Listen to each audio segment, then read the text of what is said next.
Частная школа «Вектор», город Воронеж. Это как раз ОКН, и проект уже реализованный, и даже есть какие-то планы к его дальнейшему развитию. Анна, пожалуйста, расскажите, как вот вам удалось сделать школу в ОКН, с какими сложностями сталкивались? Да, я когда начала готовить эту презентацию, я начала все это вспоминать, потому что вся история началась в 2020 году. И, конечно же, все очень быстро забывается, а потом ты начинаешь просматривать фотографии, и получается очень такой интересный контент. И я надеюсь, что вам тоже будет интересно, как из объекта культурного наследия Дом Харина мы получили, как нам кажется, прекрасную школу «Вектор».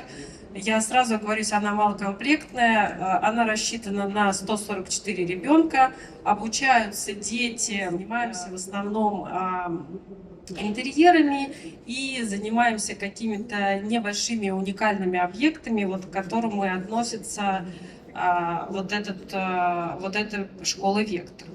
Это уже фотография после реставрации и реконструкции, уже готовый объект. Фасады делали не мы, у нас нет на этой лицензии, делала специализированная организация, но я потихонечку обо всем расскажу. В общем, что было, кто что делал и что мы в итоге получили. Дом именно вот в таком виде. То есть, когда мы пришли, уже внутри было все разрушено, фасады вы тоже видите в каком состоянии. И внутри вот везде, на всех этажах было примерно вот такое вот состояние.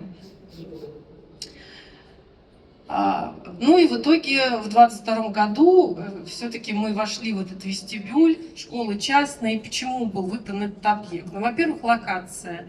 Этот объект находится в зоне исторической застройки, то есть это самый центр, и, соответственно, очень высокая транспортная пешеходная доступность. Во-вторых, это площади. В общей сложности объект обладает в границах здания 1500 квадратных метров, что, в общем-то, при некоторых наших решениях планировочных нам было достаточно. Оно внутри здания, и у нас под предмет охраны попадала именно планировочная структура, то есть вот этот центральный крест, коридорная система, вынесенный ризолит лестницы, который внизу находится, да, такой выступающий во внутренний двор, и заглубленный вход.